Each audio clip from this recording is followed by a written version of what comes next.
Welcome to Espresso Yourself, Mom, Teacher, and Runner Talk, the podcast where lesson plans meet lattes and long runs. We're four women juggling the journey of motherhood, teaching, personal goals, and a whole lot of caffeine. Here, we keep it real, the messy, the meaningful, and the moments in between. So grab your coffee and join us for honest conversations, a few laughs, and a reminder that you're not in this alone.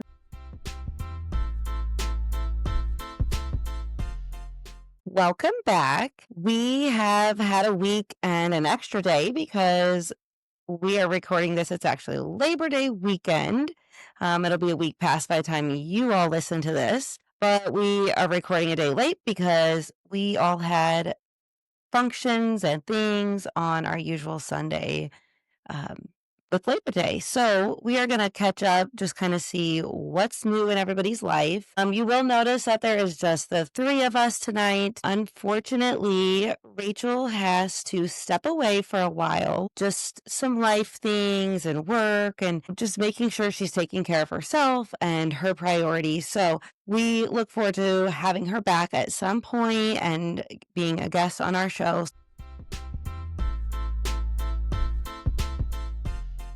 So y'all went on some trips this weekend, but then how did school go this week?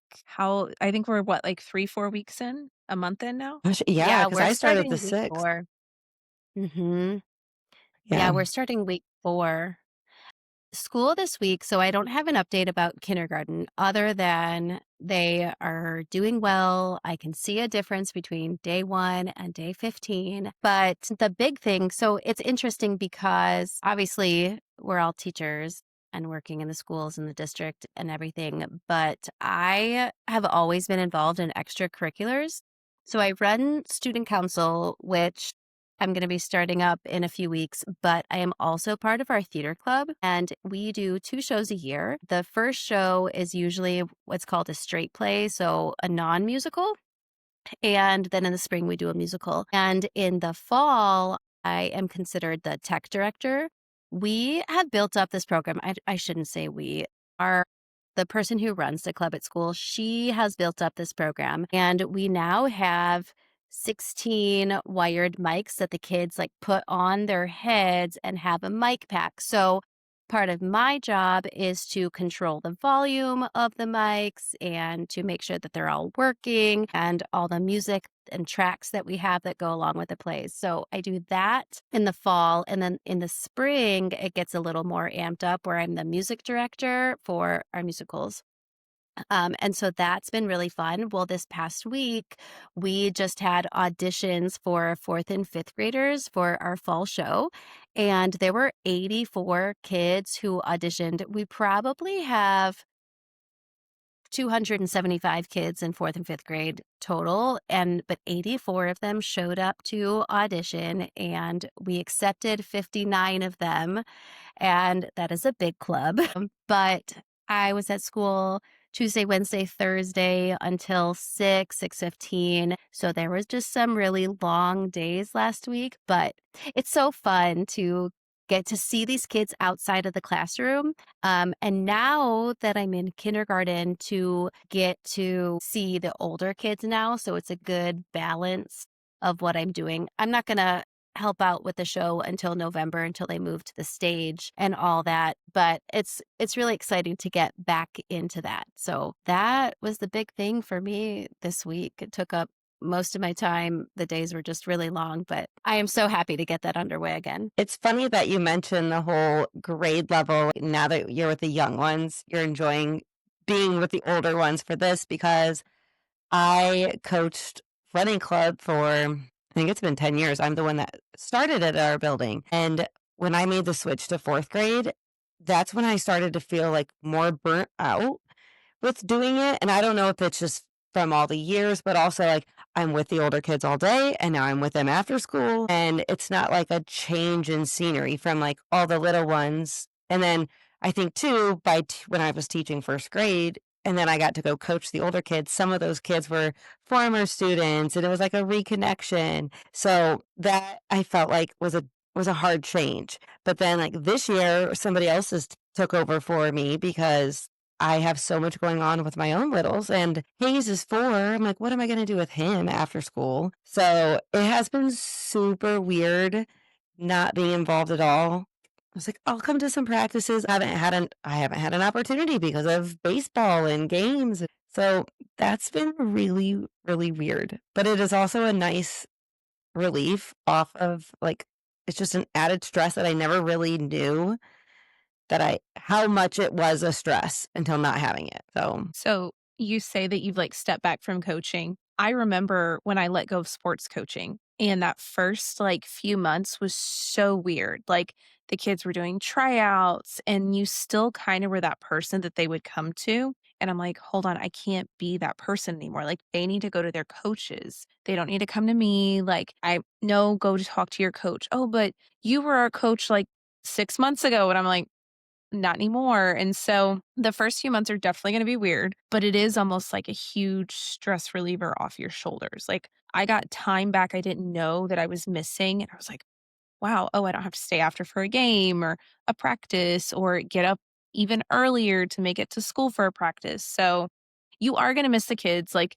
that is a piece that you do miss of the coaching, but I mean, we have seasons of life. It's not like you can't go back. So right now, just focus on your boys and then I had been you can go saying that back. for the last couple years. Somebody's going to have to step up soon. Somebody's going to have to start volunteering and taking over. But it felt super weird because they had their first race this week. And it's always on Wednesdays, which my husband coaches on Wednesdays. So it's always just me and the boys. And then so that's always been a challenge. But we tend to wear their running club shirts. And so if any teacher has them, we would wear them on race day. I feel like such a fraud because back of my shirt says Coach Ferrara, but it's like the only shirt I have because from coaching, I wasn't going to buy a new one. I feel like a fraud, but technically, I'm like the CEO of the running club. I would tell the kids, they started laughing, but it did feel weird having a coach shirt on when I haven't been involved at all this whole year. I didn't drop that name for a good like 2.5 years. There were like half the kids on campus that would be like, oh, Miss Leon. And then the other half would be like, Coach Leon, coach, coach. And I became an instructional coach. So it wasn't like super weird. I was like, well, I'm still coaching, just not sports coaching. But like, I didn't drop that name for a few years. And it was funny because like kids just kept calling me and I would answer. And the other kids are like, she doesn't coach. And I'm like, actually, Yeah, that's been an adjustment as well, but it's a good adjustment because I need one less thing on my plate for sure. Nothing else like this week, nothing that really stands out. Still enjoying my class, still feeling good about things. So that's a plus. And then this weekend was awesome because I was caught up on all my work. So I could truly just enjoy this weekend with my family. I could go outside and play with them. And Oliver had not his first birthday party because he's been to like friends' houses, but they went to a Tin Caps game, which is a baseball game. And it's a good thing I love his friends and their parents because it was a late night because they do fireworks after the game. The game started at like 6:30, but the fireworks didn't start till after 9. It might have been 9:30. So by the time they got out of there and they were stuck in traffic, it was probably 11 before he ever even got home that night. That's a late night for him. But it was cool though too, him getting to go experience that. And it's also nice that I know the parents from working there and things like that. So he's got a good group of friends that they've been friends since like kindergarten. I'm like, oh, I so hope that they can just keep that friendship for a long time. It's so cute. so work's been fine. Nothing like crazy, just still trying to like get in the groove of things. I had a lot of office work this week. And so I finally got a standing desk. I was like, thank God I've been like standing with it, lifting it up, raising it. And I joke, I'm like, the next thing I'm going to get is a walking pad in here. Cause I'm like, I don't do steps when I'm working in my office. I'm like, there was one day last week that I was like, I'm just gonna walk down the hallway because, like, I need some steps, and I kinda, like, started pacing the room a little bit, and I share an office still, and so the lady was like, "Are you good?" I was like, I need some movement, like, I'm going crazy," and she laughs every time, like, I'll stand up, and I'll lift the desk, and then I'll put it down. There was one day, though, the first day I got it, I think I stood for the whole day. I was like, "This is the best thing ever," and so he put it in, like, 8 a.m., and I stood for the rest of the day. I was like, "This is awesome." So but I got a standing desk, and then I got to put on an event this weekend with the run club. We did a high rocks workout. So we did a run first, and then we did a high rocks workout, which typically high rocks is like the workout with the run thrown in. But after talking to the guys that run the gym, I was like, there's some people who may not want to do the workout. Can we do the run first? And so we kind of shuffled some things around. But it was a lot of fun. I really enjoyed it. It's definitely like if you like CrossFit and that kind of like workout, it's not as intense as CrossFit. It's a little less intense, but I still like a lot. Some of the movements are the same. I really enjoyed it. And I think a lot of the run club enjoyed it as well. But it's just been fun kind of like taking them and like doing different things and just watching the club grow. The president really hasn't been super present. And so I've kind of been taking a lot of it and just watching like the fruits of your labor kind of pay off has been cool. So we did that Saturday and then today we had a Labor Day run and there was a good show up, like a lot of people showed up too. So I've just been like super heavy into run club. Do you guys do a lot of different events, like where you do other workouts together besides running? I want us to get to that, but I also have to like understand my array of people. Yeah. And so most of them just want to run and walk.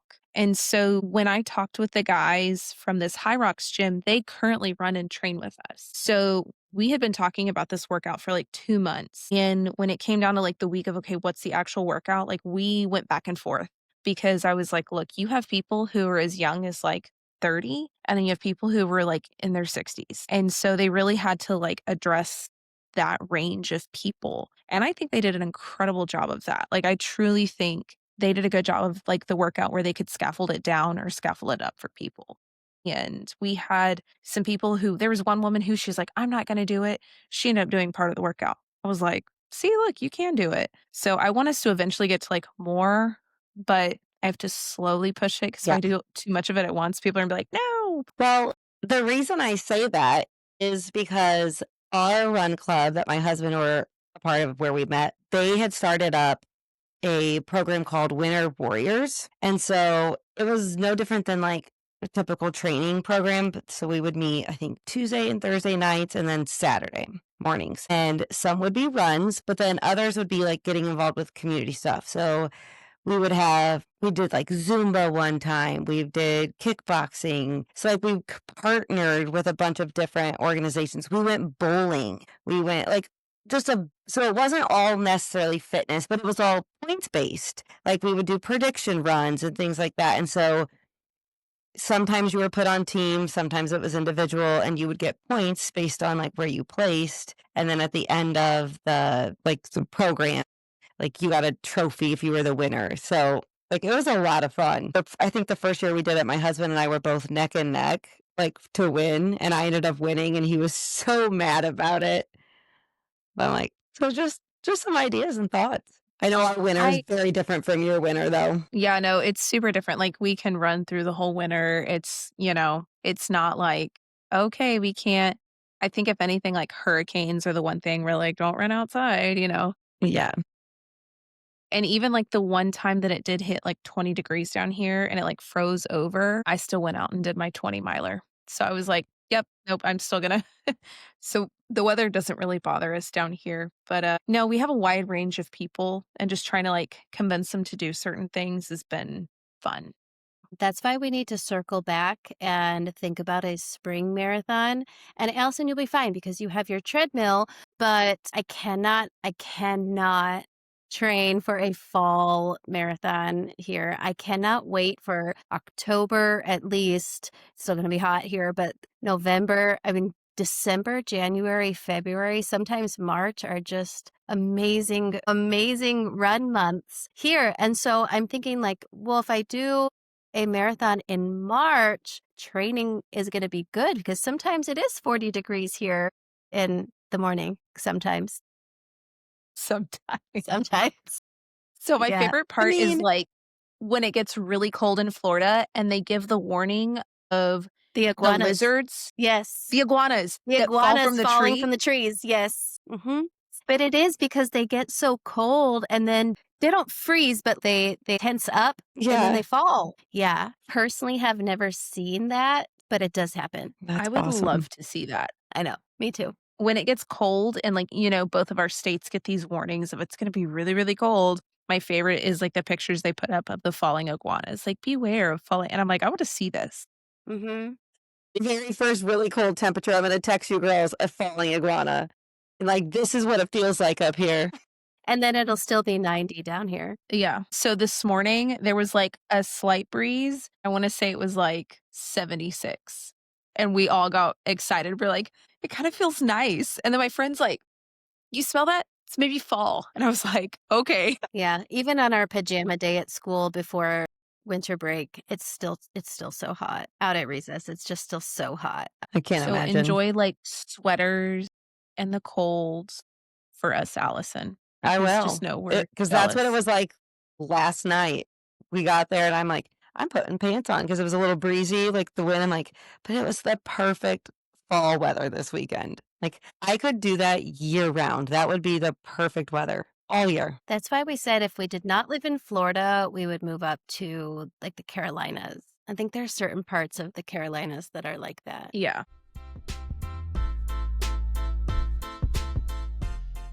Sounds like we all had a pretty good week for the most part. And the last time, though, we talked, we left everybody kind of on a sadder note. Last week's episode kind of definitely hit home for many people, and it was a tearjerker.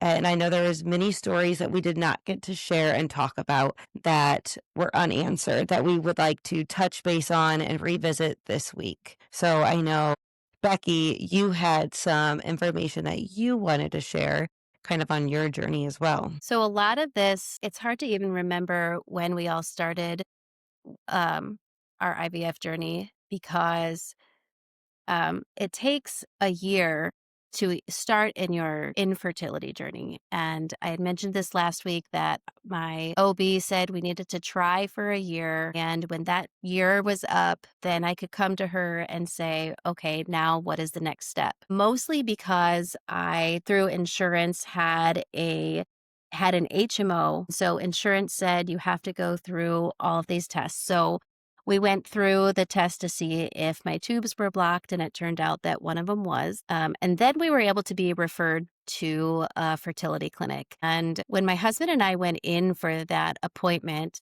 the doctor is rambling off, all of these terms and all of these timelines, and I could not keep up with it. We left that appointment and we had the big information packet, and we said, are we going to do this? Eventually we came to the conclusion that we were, but the process takes a really long time. And I know a lot of people were not thankful for COVID for so many reasons. And I agree with all of them.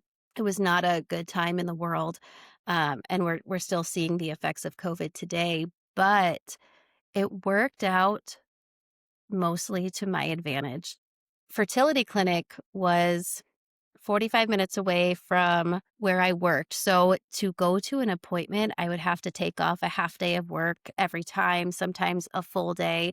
You never know when you need to go into these appointments. And it turned out that when in the district that I was working in, we worked from home for a full year from March to March. And that worked out really well because when you go through the IVF process, there are appointments literally every other day. So I got to go into a satellite office that was probably about 5 minutes from my house. And I didn't start teaching during the COVID times until 9 o'clock. So I could make a 7 o'clock appointment, go get my blood work done, go get internal ultrasounds done, and still make it back without having to take a single day off for all of that. So besides the insurance blessing that 100% of this was paid for, I also had the blessing of COVID where I did not need to take off any days. And these processes, they don't give you a timeline necessarily. They don't give you it's going to happen. You can't make an appointment to get things done a month ahead of time. It's when does your cycle start? Now you're going to come in on day this, on day that, on day this, and it's well, you're not ready yet. So now you're going to come back tomorrow, or you're going to come back in 2 days. And it's a constant game that's played in your mind about, is my body responding? Is it not responding? Are things happening here? And I'm so thankful for the nurses that were there because you get to know them so well because you're in there every other day for blood work. But it was a long process. And I think I had mentioned before, insurance said that I had to go through 3 failed IUIs before we could move to the IVF process. So I had hoped and prayed that the IUI process would work, where they try to work it out that they inject the sperm in at the right time of your ovulation period, and you hope that one of those sperm connects with the egg that drops, and then you hope that it fertilizes and attaches to your uterus. And that did not happen. It's hard to say, but you know when you're pregnant. You don't know how you're going to know, but you know when you're pregnant. I never felt that with any of them, and I was correct. And then we went into the egg retrieval process, which that is scheduled. And that was interesting because they have to put you under for that. But it's it's a 10-minute procedure. So you go in, they put you under in order to retrieve the eggs, and then not I don't know, I couldn't tell you 3 minutes later, then you're you're conscious, but you're still a little loopy from it.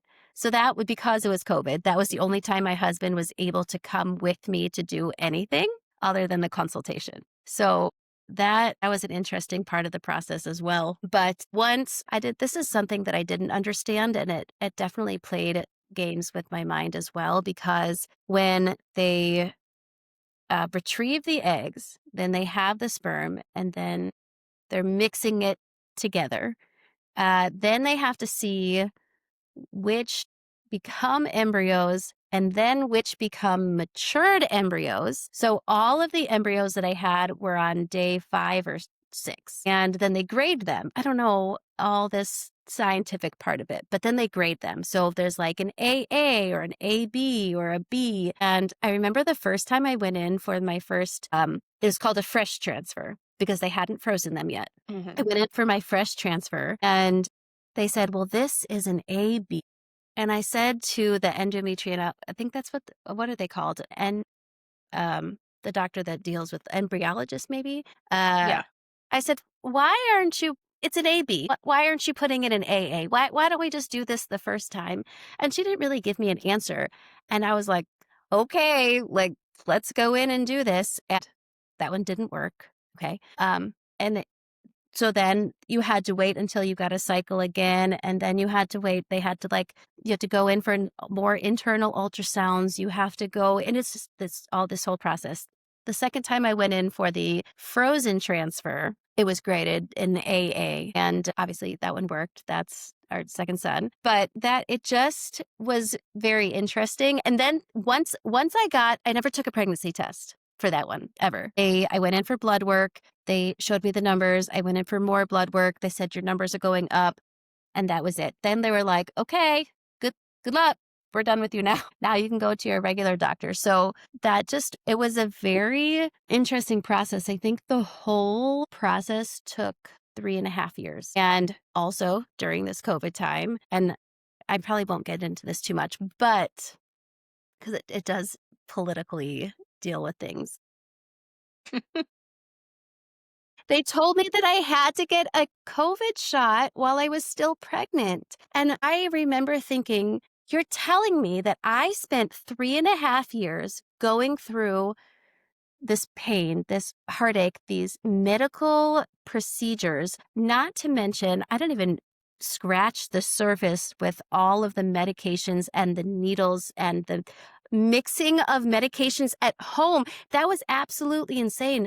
I kept looking at my husband every single time, and I said, they trust us with this? Are you sure you're doing this correctly? Because they give you all the different medications. You have to mix them together, and then you have a sharps container at home because you have all these needles, but I remember thinking about what my district said I had to do when I was 33 and 36 weeks pregnant.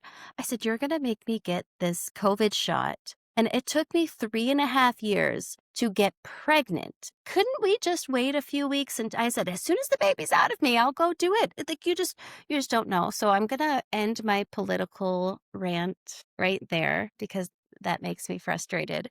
But I was pretty upset about that. But just the little intricacies of the IVF process that no one realizes is the amount of medication that is taken during that time, and you don't want to tell anyone. But there are some people that document their journey through IVF. I was not one of those people. I did talk about it after everything was over because then I wasn't left as vulnerable. And I did have a pretty good social media presence during that whole time too because of Beachbody. But yeah.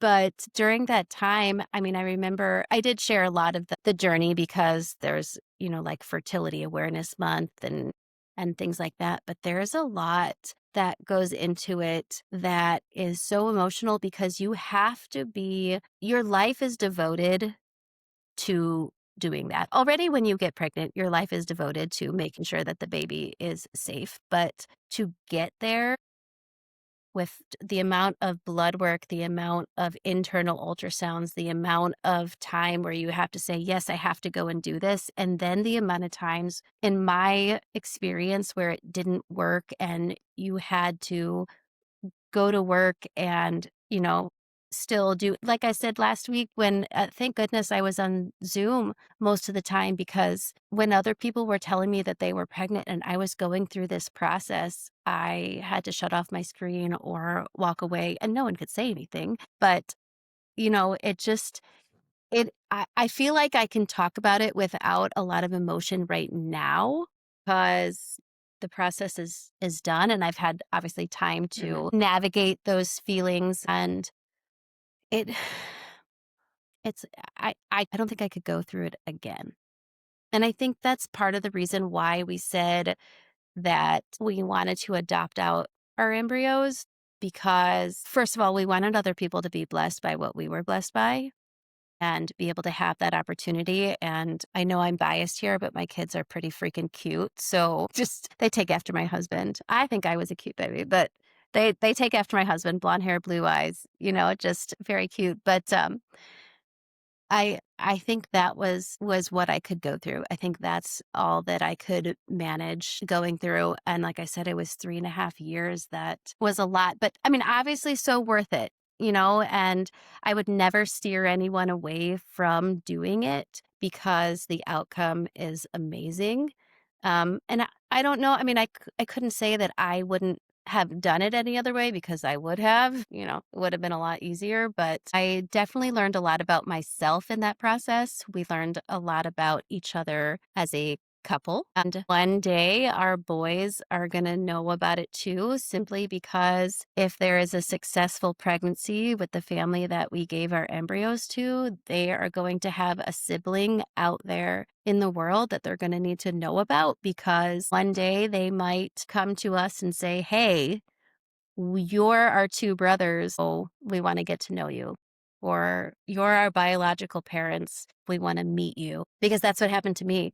And I can't remember if I told this story, but I have a long lost sister of 40 years. So, that was a lot that we had to consider, especially after finding out about my sister that I hadn't met. I literally met her on my 39th birthday and she had just turned 40. That was something that we had to consider too. And when we first started this whole process, we had no idea that you'd have embryos left over. And if you didn't want to store them anymore, which cost us $75 a month for 4 years, at these embryos, because we did not want to discard them, that they were going to probably become people one day. Probably. We don't know. We're going to find out. That was one of the stipulations with the lawyer. We said we needed to know if the embryos made it or not so that we can really close this chapter in our lives. Because I'm still curious if they're going to make it, boy or girl, or, Will and what you they look know like. either way? Yeah, that was the stipulation. We needed to know, I think it was like within 30 days if it was not successful, and maybe 90 days or something if it was a successful transfer. Yeah, because those are our biological children that are out there somewhere in the country. I don't know where they are Yeah. because it's an anonymous Yeah. family. But So either way, you might find out that it's successful, but you wouldn't know like where they're at or what right. Yeah. Yeah. All of that information is kept confidential per the, we had agreement. to, Yeah. We didn't pay for it, but we had to get a lawyer saying that this is what was going to happen. And we just want to know, we don't need to be involved in their potential lives, but we just wanted to know if it was successful, because if they used one embryo and there were two left, we wanted them back for, I mean, I don't know what we would do with them. I think my family's complete, but we wanted them back to decide what to do with them. Mhm. There's just so many layers here Yeah. in all of this that we had no clue. And even Mhm. if we did, I think we would have just talked about it more. I don't think we would have decided not to do it. But there's a lot of layers, because I had no idea. I don't know. It's too hard to think about. And no one talks about it. I have never Mm-mm. known a single No. person to talk about what happens when you have a successful pregnancy and you still have embryos left over. And, I thought maybe we would have a third. I did before we moved down here. I thought maybe we would have a third, and it's not really in the cards, not with the ages that we're at, but it's not fair to my older one who's going to be 9. That wouldn't be fair to have another kid and have to start all over for him.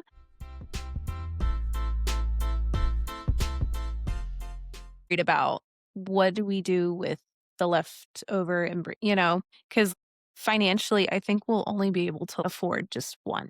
I mean, because the medications are thousands of dollars. Mhm. And I mean, truly, I think if we're successful in that first round, we're done.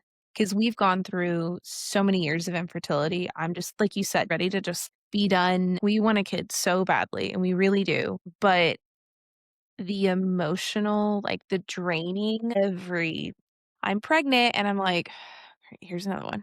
You know? I'm just like, "Cool, another one. Fantastic. Glad you get to have another kid." Like, here I am. I'm turning 34 in November and I'm still sitting here.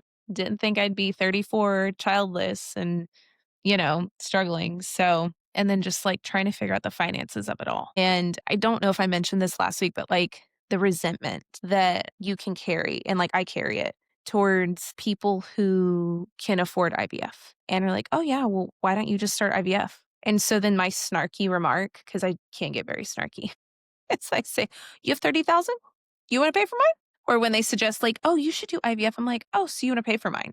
And that shuts them up so fast. And my husband goes, Katie, stop. And I'm like, no, like you give me any type of suggestion, I'm going to give it right back to you of you want to pay for this? You want to do this? Then please don't suggest. Like, don't think I haven't like walked down those road of options. Like I've looked at every option under the sun. Omar's boss, he is adopted and he is a huge proponent of adoption. And so I'm not against adoption, but Omar doesn't want to adopt. And I respect that. Like, I'm going to respect that my husband doesn't want to walk that road. And that's fine. It's not for everybody. But his boss is like, I can't talk kids with him because he doesn't want to adopt. And I'm just like, it's not, we want to have a family, but we don't have to have it the way that y'all think is appropriate. Like, we can have the family how we want to have it, that manner. We're going to try this first. If it doesn't work, then we can look at other options. But I'm going to exhaust all my options before I start looking at other things. But that's something like I've dealt with a lot over the last few years since like our last and final loss, especially after like we knew we couldn't have kids. I say the normal way, the normal way. A lot of people had their suggestions and a lot of people were like, oh, well, you should try this and you should try that. And I got to the point where I was like, And I was like nice about it. And then I was like, no, I'm tired of people pushing their opinions on me and telling me what I should try. Like, you don't think I didn't think about this? You don't think I haven't like weighed options A through Z in my head? Like, of course I have. So and there were some people, like, I knew to try to be polite to, but others I was like, "Nope, you've been around me long enough to know, you should know." And so I would give them the snarky, or as my husband would say, biatchy response. I feel I think like it's after hard. so long dealing with that, like, you almost, like, have a right to be that way. It's just natural. It's those frustrations coming out, and it's not expected, but also, like, people that are naive, like, they kinda deserve it. I mean, and I feel But like is sometimes it's those people who haven't experienced it or haven't been around people who have necessarily experienced it and just don't know, you know? Like, wear a sign across your head that says, like, "Oh, I've been through X, Y, and Z." So that's what it's like you always have to walk into, like, being understanding. You don't know what somebody's going through. You don't know like what they've been through, what they're currently going through.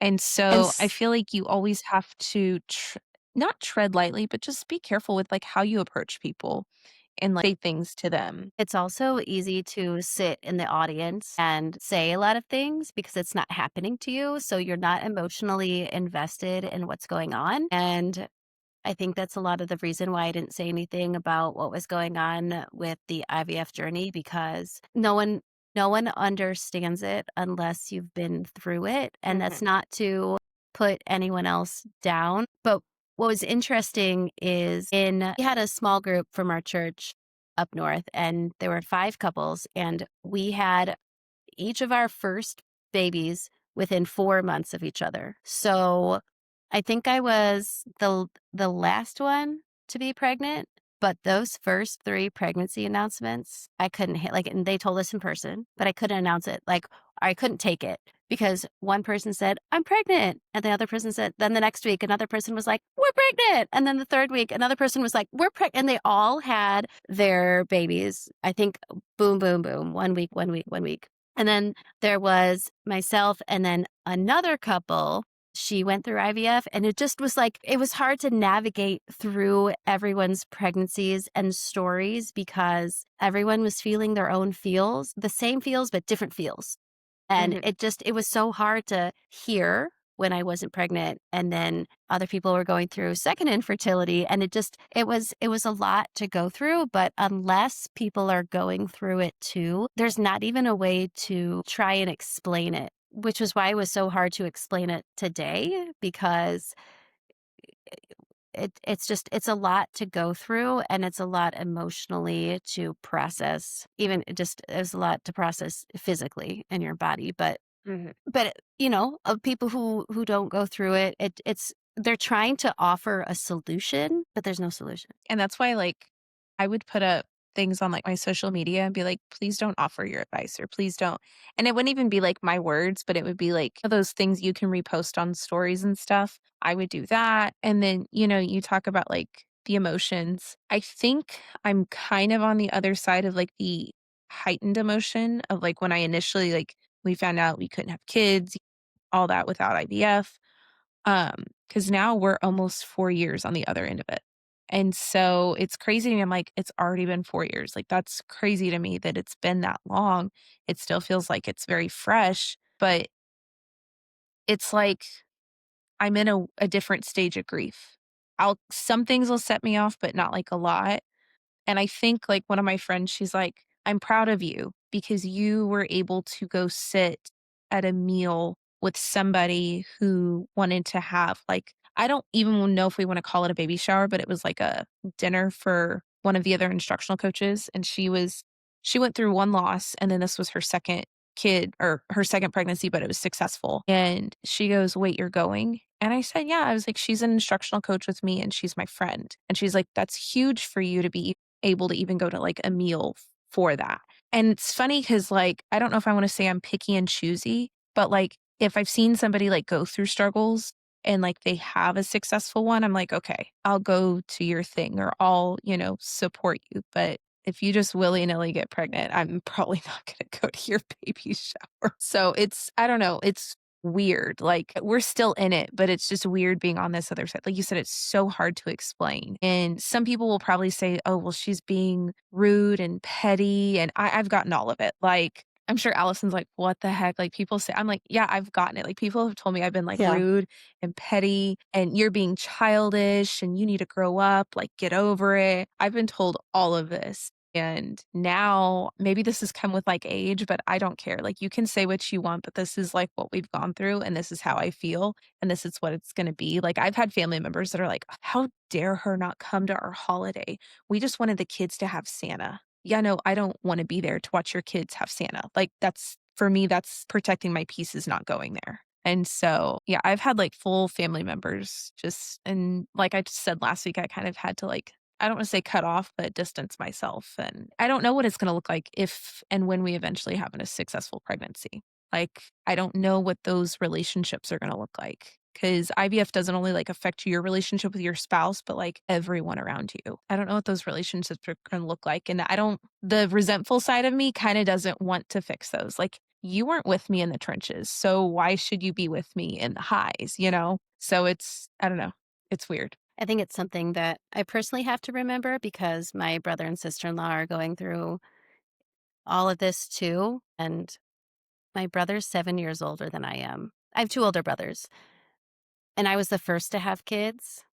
But, my brother that's 7 years older than I am, he's about to be 47, and his wife is going to be 44, and they're going through this whole process too. And, not that I should share so much about but they've been going through a lot too. And I'm trying so hard to be, we live 1,200 miles away, but I want to be so compassionate towards her. But now that you're saying this, Katie, like I have to think about how compassionate she has always been towards me, but she's still navigating all of this failed attempt after failed attempt. And yeah, when I think about my kids, I'm like, but I have kids. And that's, it's a good reminder to think about the It's other side weird. too. Like, I try not to like come across as like rude, Mm-hmm. but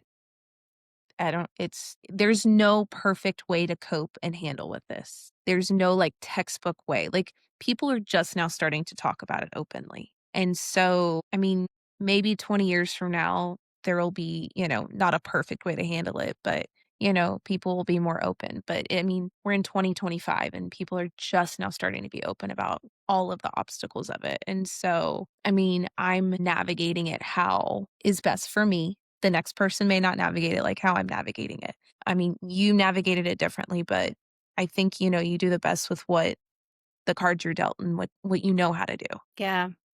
It was a lot. It was a lot to go through. Like Katie, what you're saying, we're just now, talking about it. But if you think about it as kids, everything was always fairy tale. When we're kids, we don't see the hurt. Like our parents carried the hurt. Maybe not just like us, but they went through things that we didn't necessarily see because we were kids and they didn't want us to see that. They, I wouldn't say shelter or like wanted to protect us from that. But, the older we get and the more exposed we are, like, okay, like this is a common thing. This is prevalent, but nobody talked about it until you're an adult. Like it was so hush hush as kids. And, we think, oh, we're going to get married and have kids and la la la la la. Everything's going to be rainbows and sunshine when reality is that's not the case. I mean, because we all have stories, whether it's pregnancy or loss, or like in my case, I don't have that. Going through what I did with my child medically, that was hard. And people trying to reach out to me with those things that I'm like, I can't talk to you guys about this. Like, nobody knows what I'm going through. Like, I had to reach out to support groups. Like, even, I hate saying this, but like my mom would talk about it with me and she would talk about it with me all the time. And there was times where I'm like, I just don't want to talk about it. Like, I can't talk about it anymore. So, like, and that's a different hurt. That's a different, like, thing than what you guys have experienced. But it is, everybody's hurt is different and how we cope with it is different. And there's no right or wrong way, unique to you. And I think whatever gets you through and whatever is what you need and what's best for you is what you do.